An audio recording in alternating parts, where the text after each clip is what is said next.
it will be a long journey for us, particularly in the field of exports. That global demand has taken a huge hit, and we expect around 30% decline in global demand. Which more affected are definitely the micro and small industries, because they hardly have the liquidity left with them. They were under the lockdown roughly in every state for 2 months or so, and in some states many of the units are in the containment zone, or their offices are in the containment zone, and that's why they are not back to the normalcy.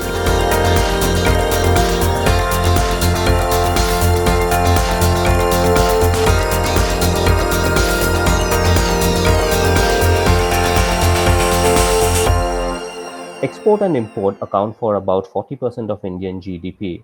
The COVID-19 pandemic has particularly hit the Indian exporting community pretty bad. To figure out where Indian export community stands and when a meaningful recovery can take place, we have with us today Mr. Ajay Sahai, DG FIEO, to talk more about where Indian export is and where we are headed. Good to have you with us, Mr. Sahai. And Thank you. the first question to you would be, even before COVID-19 and its effects started on the Indian economy, how were Indian exports doing this fiscal? In fact, Indian exports were doing well, at least in the first half of the last financial year. But in the second half, since COVID has started impacting some of the Northeast Asian economies and thereafter the Europe, we have little see the dent in the demand also, and a little disruption in the supply chain. With that, probably in the last few months of the last financial year, we have seen export dipping. And finally, at the end of the year, we clocked around a 5% decline in exports. But I think our major problem started in this financial year. In the first month itself, we have seen 60% decline in exports, and there are reasons for that. The manufacturing was completely under the lockdown in India. There was supply chain disruption also. And as we are opening the economy, I'm sure slowly we will be coming on back on track, but it will be a long journey for us, particularly in the field of exports. That global demand has taken a huge hit, and we expect around 30% decline in global demand, which will be more challenging in the lifestyle products, which are employment intensive, maybe apparel, maybe leather, uh, textile, handicraft, carpets, gems and jewelry. Though, of course, in industrial products, I'm sure over a period of time, demand will be back, and we will be encouraged by the demand in health and pharmaceutical sector and processed food sector. Right. So you said Indian exports were in some sort of a trouble even before COVID-19. But how hard was the COVID-19 lockdown, especially for India, and subsequent tapering of demand across the world? No, in fact, it has been a huge dampening on our exports efforts. More affected are definitely the micro and small industries, because they hardly have the liquidity left with them. They were under the lockdown roughly in every state for 2 months or so, and in some states, many of the units are in the containment zone, or their offices are in the containment zone, and that's why they are not back to the normalcy. We have to keep in mind that if there are disruption for few months, bringing it back to recovery may take longer time, and that is happening in this case also. So far as the global demand is concerned, I'm pretty sure that prior to the COVID-19, we have seen little dampening in the demand. The biggest problem which we all are facing is that at this point of time, the large companies across the globe are heavily leveraged, and therefore they hardly have any further elbow room. And if they are now defaulting, it is very difficult for them to come back on track. In fact, the trend is started after the financial crisis of 2008, 2009. We have seen interest in dipping, and these large companies have gone for massive borrowing. So even before entering the entering the COVID-19 period, they were already heavily leveraged, and that's why at one estimate says that today The global debt is around 95% of the global GDP, which is very worrying sign for us, and particularly in respect of the large companies which are heavily leveraged. Right. So India has started getting out of the lockdown phase, and so have countries across Europe. We're seeing virtual easing in the US as well. Uh, though these are still very early days, but what is the kind of demand, what is the kind of interest that Indian exports is seeing? You have rightly said that it is good that many of economies are coming back on track. We are also encouraged by the fact that unemployment rate in US has come down in the month of May itself, though we are not expecting that. And secondly, what we are seeing, there are increased inquiries which are coming to India, particularly from the countries who are taking anti-China stand, because the industry there, they are little worried that if China's specific tariff is imposed, what will the alternative supply line for them? So naturally, their choice is definitely India, and we have seen of late many of these inquiries have been converted into actual orders. But at this point of time, most of them are exploratory in nature, and I think as we move along, many of these inquiries will be converted into actual order. But at the same time, I personally feel that it will be definitely a very time taking exercise for Indian exports to be back on track. I will be happy that if we are able to contain the export decline in the current financial year between 15 to 20 months, because 20%, because in the first month of April alone we have taken 60% decline, which means 5% decline if you divide into 12 months period. And if the WTO is talking about around 30% decline in global trade, we will not be insulated. So it's not good time for exports, and that's why we are encouraging particularly the small and medium companies to look into the domestic market also, and also explore the possibility of promoting their exports through e-commerce. With the social distancing norms coming in and restriction on travel, e-commerce is definitely zooming both in the domestic market, though of course there were challenges in delivery, but now that challenge has been removed, and I'm sure that we will be able to export much through the e-commerce mode also. And in fact, a week before, we have a very active discussion on this subject with the government, and I'm sure whatever little procedural hurdle remains there, that will be cleared by the government to provide seamless e-commerce trade at this point of time. Right. So in terms of the anti-China sentiment, how much do you think is realistically possible for India to grab a share of the exports, and how do global shipments and how do global export move so that India can take advantage of something like this? There are two parts to this question. One is that globally, people are apprehensive to buy an edible product from China. And that is not something which I will link with anti China sentiments, but there are countries where there are anti China sentiment also. I would like to encash on the opportunity which is coming, because countries are apprehensive to buy from China, particularly the edible products. That gives us huge scope to improve our agriculture exports. And I feel that whether we are talking about fruits and vegetables, processed food, cereal, tea, marine product, we can look for massive market, because China is a major player in these segment. Related product would be, for example, utensils, because people are worried about what kind of steel China is using, whether that's a contaminated steel or not. So if I'm talking about these products, the entire globe is available, because China was a significant player. And if there is this kind of apprehension against China, it's a win-win situation for other countries, including India. When it comes to the anti-China sentiment, at the moment we are seeing such sentiment in US, Europe, Japan, Korea, Australia, New Zealand. And I'm pretty sure that this sentiment will be further articulated by the US president in his elections, because that will be one of the key plank on which he will be contesting the election. So over next 3 to 4 months, I'm sure many more countries will be joining it. But you have rightly put that China is a major player. It's not so easy to replace China. But at the same time, The disruption in the supply chain during COVID-19 has definitely urged the countries to look into some kind of localization also, and a trend which has started even in India. Japan is also doing that. So we will see some kind of import substitution also coming in because of the anti-China stance. And for example, India also would like to have the less dependence on China so far as our API and formulations are concerned. Because if we want to be the pharmacy of the world, I think it makes sense that we should have intermediate supplies in place in our own country. So that's another kind of opportunity.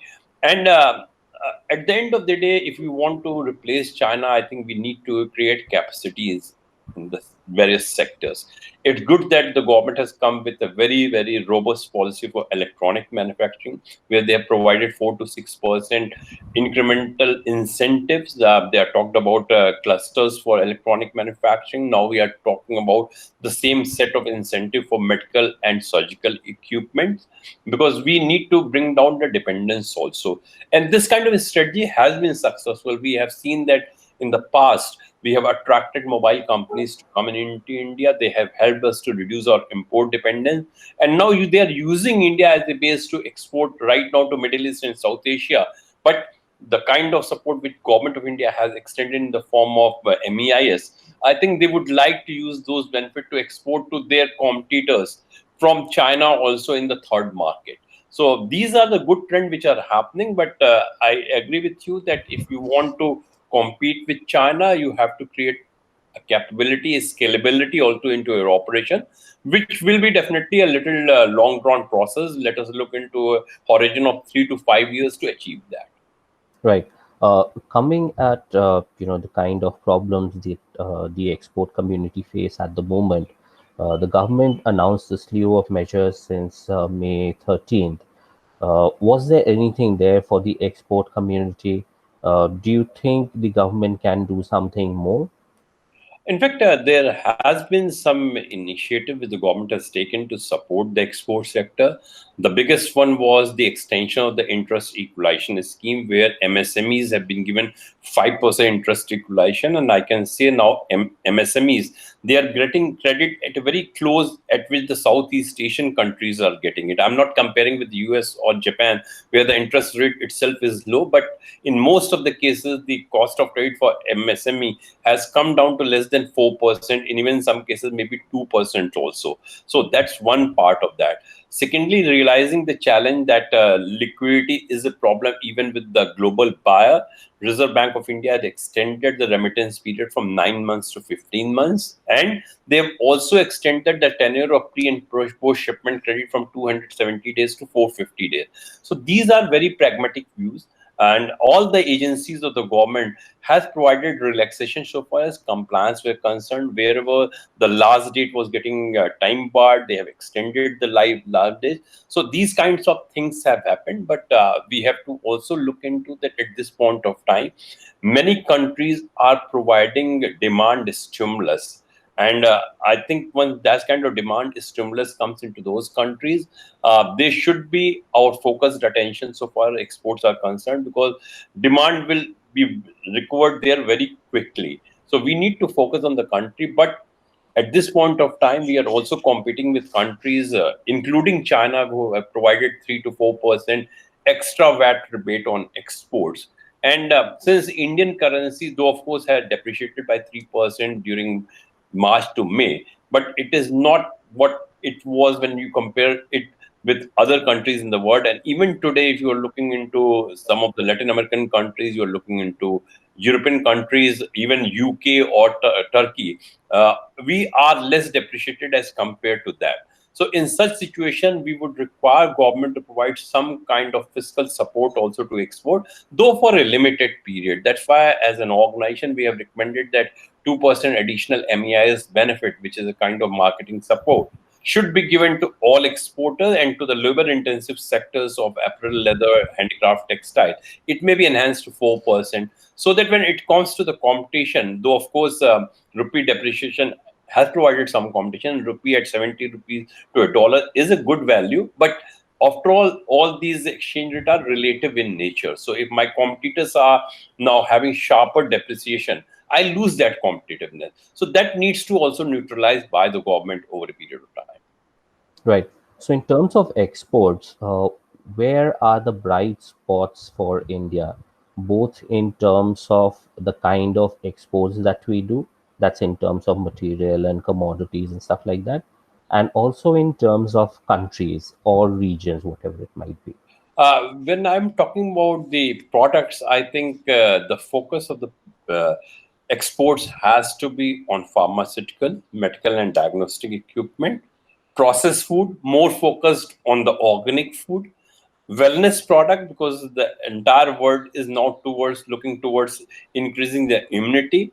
It has to be an energy saving devices, because every country would look on saving on every front. We have to also look into some of the opportunities which are coming in the services sector, particularly in IT and IT-enabled services, because COVID-19 is accelerating our movement toward digitization also. Telemedicine will come into play, as many of the countries are short of the health manpower and they would like to use India for that.